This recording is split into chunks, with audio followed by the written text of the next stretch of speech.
What's up, y'all? Welcome back to my YouTube channel, Essence of Lex. Thank you for joining me again on my Bloom journey.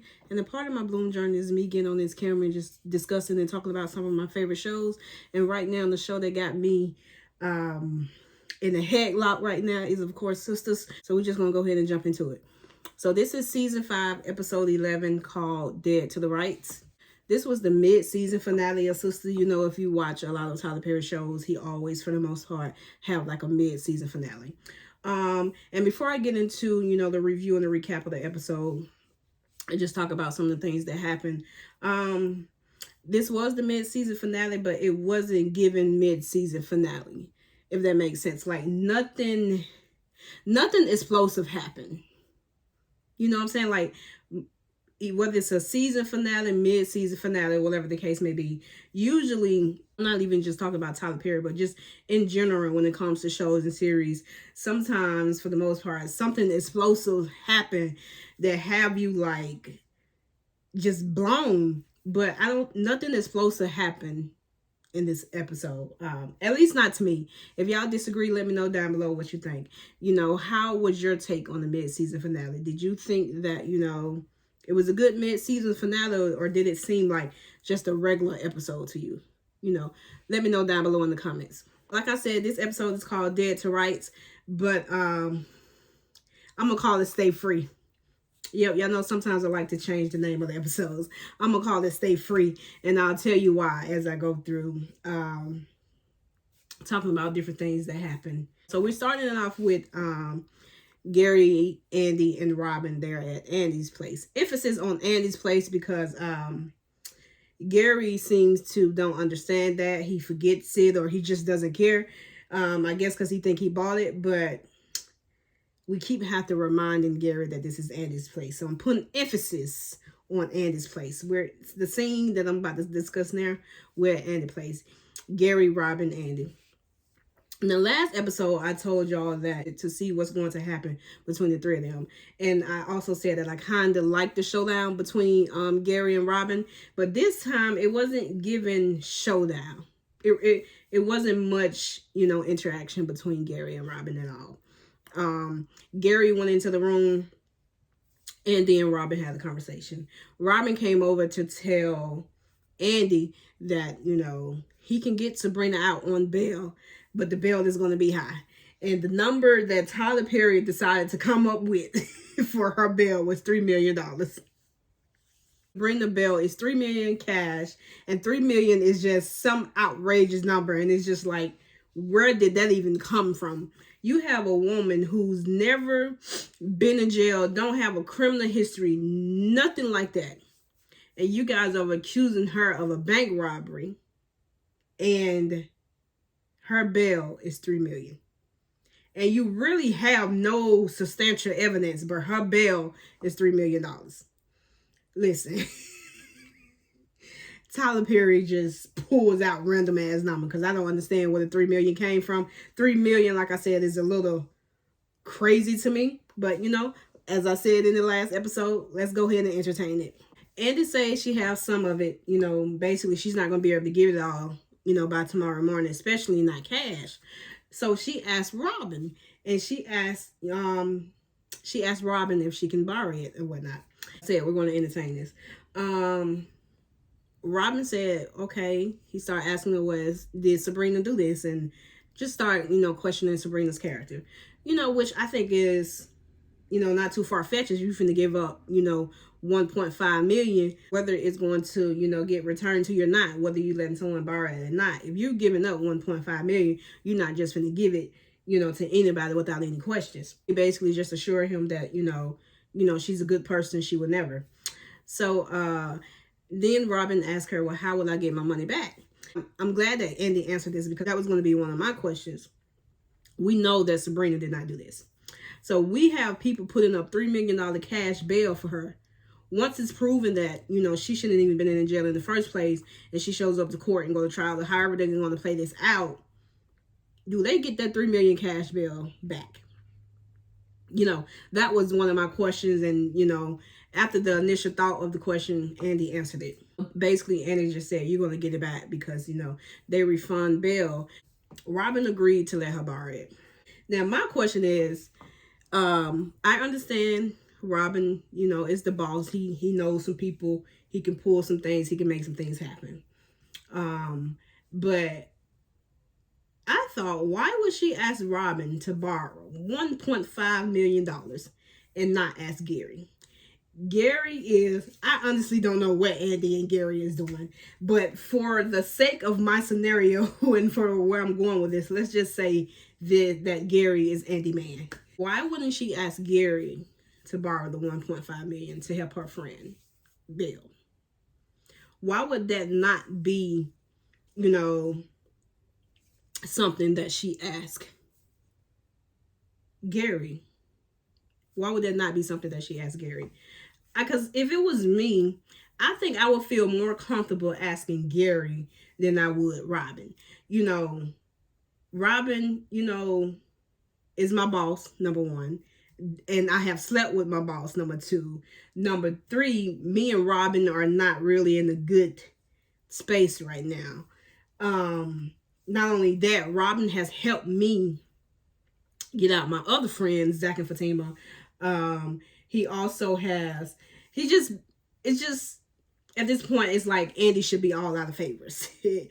Andy should be all out of favors. And for her to fix her mouth to ask him, to borrow the 1.5 million as opposed to asking Gary, I'm a little, I don't really, I was a little side-eye in that situation because, like I said, I wouldn't feel comfortable asking Robin for that amount. And let's not forget, Gary is not broke. Gary is not broke at all. Gary has money. He bought the penthouse. He bought the what did she drive in? The Rolls Royce. So Gary has money. So I'm just not understanding why she did not ask Gary, but that's how the scene played out. It just was it was just like Andy had the audacity to ask Robin to borrow this type of money. Like I said, y'all let me know y'all thoughts down below in the comments. So Robin leaves. Gary and Andy, they do what they do. Wake up the next morning. I guess Andy thought Gary would be a little irritated that Robin was there and that they had a conversation and all of that. And Gary wasn't. Gary told Andy that, Robin is not a threat to him. Then he also went on to say that, Robin won't be at the law firm for much longer. So Andy was side-eyeing him, and then she was like, well, what do you mean? And then Gary said something about, a hostile takeover. It's like he said something, but didn't go into details of it. So hostile takeover, has Andy, thinking cap on. So you can tell that she's confused and she's trying to figure out what's going on, but she didn't say nothing else about it. Like I said, he didn't say much about it, but it definitely got Andy's attention. And so I hope Andy is working on some type of plan or is not being oblivious to what he just said. Because the hostile takeover just doesn't happen on a day-to-day basis. Moving along from Gary and Andy, Karen's shop did not burn down. It didn't. And like I said in my last review of the last episode, Karen did not need that. Karen is already dealing with a lot right now, and she did not need for her shop to burn down. So I'm glad that didn't happen. But it was originally, portrayed in the preview that, her shop was kind of going to burn down. But like I said, I'm glad it didn't happen. Yeah. So moving on to Preston and Danni, Destin, as someone has came up with on Twitter. Preston knows something has happened with Danni. It's like it's like he feels something is wrong with Danni, and he's pressuring her to tell him what has happened. And so Danni said nothing happened. Nothing's wrong. Just put on that front that, a lot of us do oh so well. I know that, and not a lot, but maybe some. I know that some people are thinking that Danni should just tell Preston what happened between her and Jonah. And I'm going to have to disagree with that simply because I don't think that Danni has grasped what has happened to her fully herself. I don't think Danni should tell him until she's ready. And I know some people think that she should and that, Danni feel better. Preston can do something about it. Whatever reason that they feel like that Danni should tell Preston. Telling Preston is not going to change what happened. telling Preston is not going to, you know, make her feel better. Because like I said, she hasn't even grasped really what has happened herself. So, you know, I don't think, you know, she should tell him right now. I think she should tell him when she's ready. I'm an advocate for, you know, people speaking on things when they're ready and not when they are forced to talk about certain things. So I think Danni should definitely, you know, tell Preston if and when she's ready. You know, that scene, Danni finds a engagement ring in Preston pockets. And I know if it was me, I would think the ring is for Mindy. I think that's her name. Her name is Mindy, right? Because the girl that's back home, that if Danni didn't stop him, he was going to go propose to her type thing. If the man have gave you an ultimatum and he has a ring in his pocket, it's pretty good to assume that this ring is for Mindy. Now, we don't know that yet. We'll have to see how the rest of the season goes, but Danni is really not wrong for assuming that this ring is for Mindy. I don't think she's wrong at all, you know. That's what he told her, and that's what she's seeing, so she's connecting the dots and putting two and two together. So we'll see how the rest of the season plays out, but right now that's Mindy ring. Yep. Let's go ahead and get into who's next. Zatima. I love these moments with Zach and Fatima. In this episode, you know, they looking good in that blue, you know, got the matching thing going on. Usual, this is another scene that I add to a favorite Zatima moment. I love the scenes where, you know, Zach and Fatima are just vibing and communicating about what's going on in their life and how they're feeling about certain situations. I love those type of scenes. No BS, no drama, no outside interference. I love when Zach and Fatima are just vibing and enjoying each other. And if you didn't know, yes, you can enjoy a person and enjoy a conversation with, you know, a person. Hopefully, if this is your person, you know, because communication is such a big factor in a relationship, I hope that, you know, if you are, you know, in a relation, that you truly do enjoy talking and being with your person. Because if you don't, that's another situation. So Zach asked Fatima why she hasn't been wearing her engagement ring. And I'm so glad that he asked, because, you know, it's a question we've been asking pretty much since season 5 started. Where is her ring? Why is she not wearing her ring? And, you know, in this scene, you could kind of see, you know, the fear in Zach's eyes. You can tell that, you know, Zach is scared. You know, Zach is scared that Fatima is going to leave him because of all the drama and all the BS that's going on. And with everything from his past popping back up, you know, into their lives right now. As much as, you know, it's Zach past at this current moment, you know, it's interfering with the both of them and the lives that they are trying to merge together and, you know, be one with. It at this moment, it is, you know, affecting the both of them, not just Zach. A very vulnerable moment for the both of them. And like I said, I love those type of moments with them. So basically, Fatima went into why, you know, she don't wear her ring, which is being centered around that she doesn't want Andy to know yet. And she doesn't want Andy to know yet because, you know, she don't think Karen needs to know right now, because Karen can come after him much harder. And she's basically just trying to prevent Karen turning into this mad woman because they're engaged. So Zach, you know, was like still a little confused, and still was basically about to start creating his own version of what she just said in his head. And Fatima, you know, told him, well, I'm going to have to break it down for you a little bit more, because if I don't, you're going to create this own version in your head. And they are one of the same when it comes to that, because Fatima has created some stories in her head that he hasn't said. So they are kind of similar in that aspect. They both seem to just go from 0 to 180 when it comes to certain things, and they just automatically start assuming things that ain't coming. But Zach definitely was about to go off the handle. He definitely was about to go off the handle. So she broke it down a little bit more or whatever. Basically just trying to see how it all plays out with, who's the baby daddy and all of that, not trying to give Karen another motive, so to speak, to come after them or him or basically them. Like I said, it's Zach past, but right now it's affecting the both of them. And although I understand Fatima's viewpoint when it comes to wearing the ring and not wanting Andy and Karen to know and all that, I understand that viewpoint. Fatima is a very calculated person. She's very, very much a chess and not a checkers player. So, so I definitely understand her viewpoint. But another part of me too is like, F that. If you don't put that ring on, Karen gonna do what she want to do, whether y'all engaged or not. Being engaged, I don't think is going to make Karen go any harder than what she already doing now. At least I don't think so. We'll see how the rest of the season play. But, a part of me is like, wear your ring. You know what I'm saying? You told him that you want to marry him. You want to be with him. Wear your ring. Wear your ring. But like I said, I get it.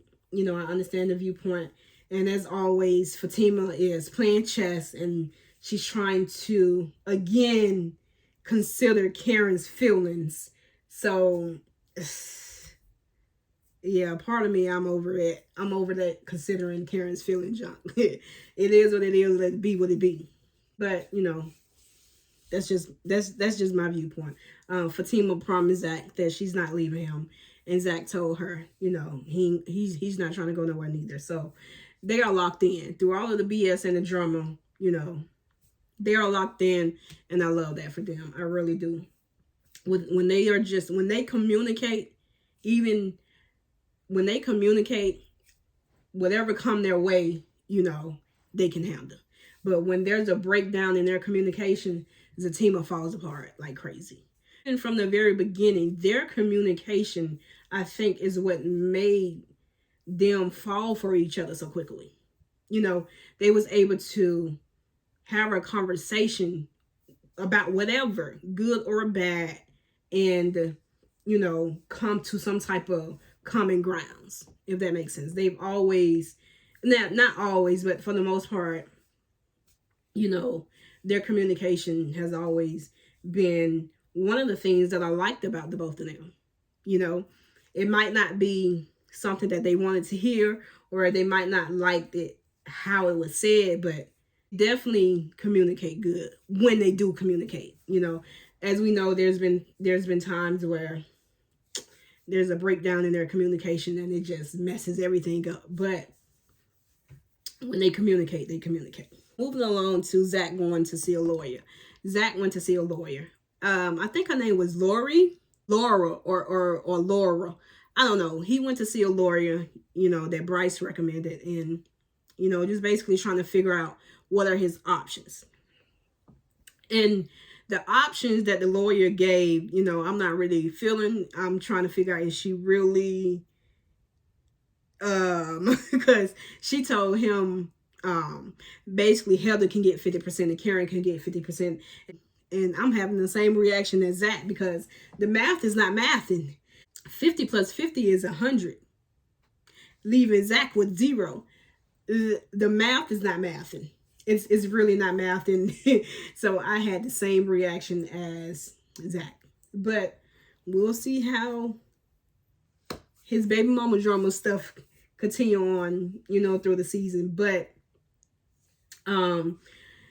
now, one thing I do want to mention about that scene is Laura. I think her name was Laura. Laura kind of feel like she's feeling Zach, like she wants Zach, right? Did y'all get that same vibe from her? The way that she looked at him and the way that she said something like, well, you know what, for you, we might can be able to work something out. So I don't know if that's another storyline that Tyler Perry is about to, work into the season. I really don't know. Who knows? But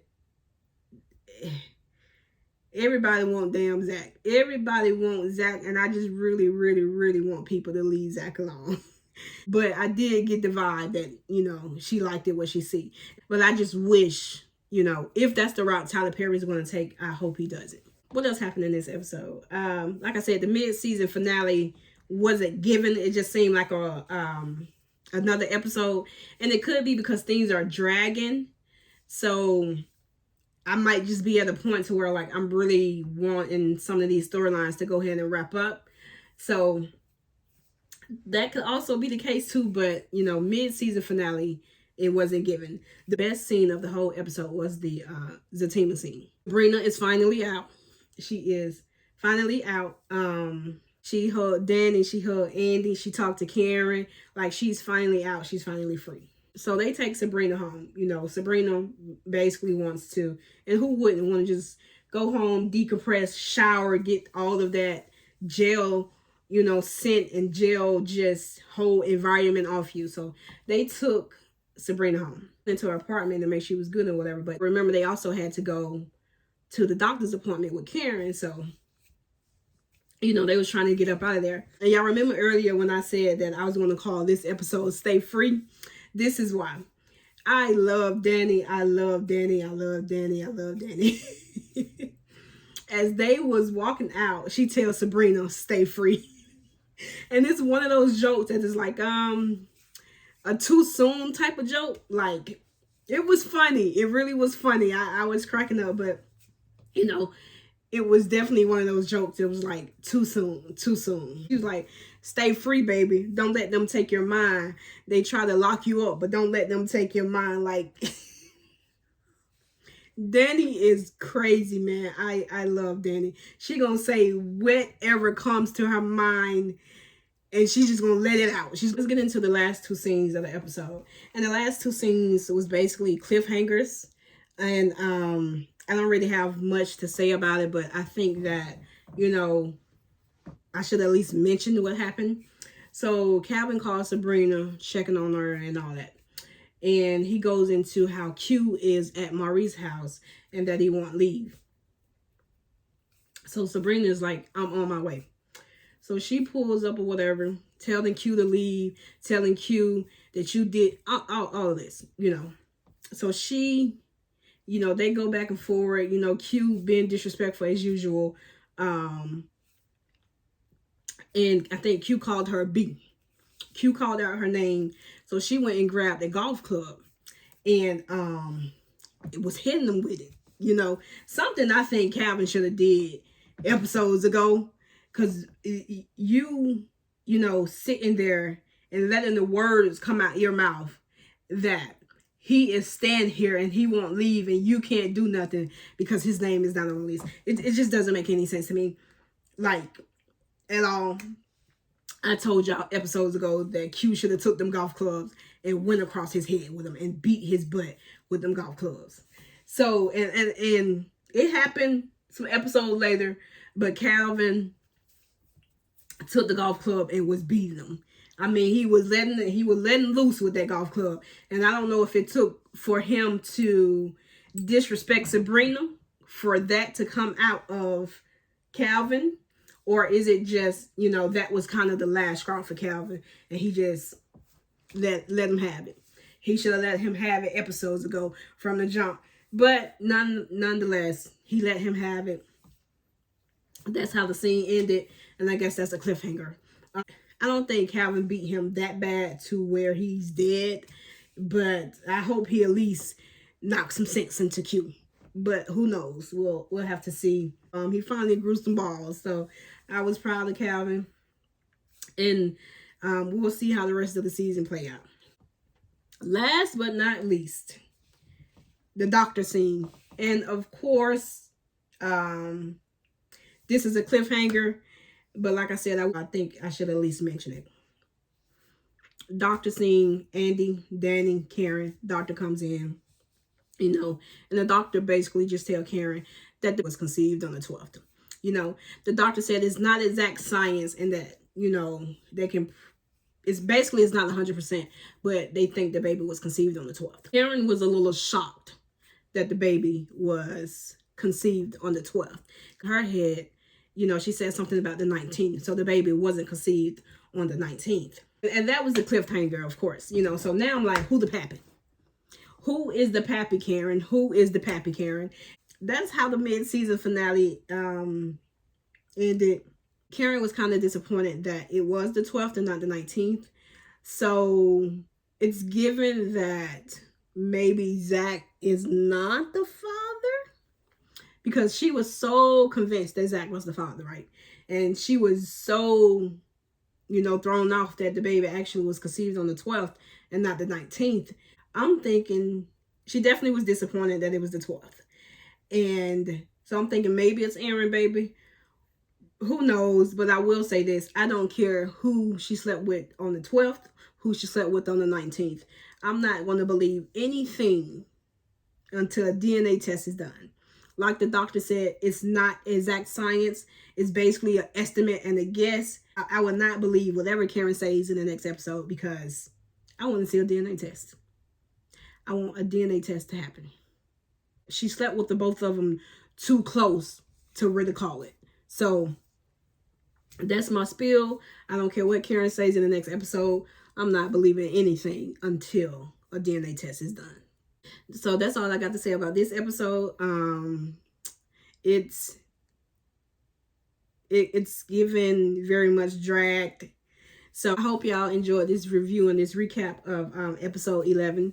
Remember, it's called Dead to the Rights, but I changed the name to Stay Free. I'll see y'all in my next review and recap. I'm out.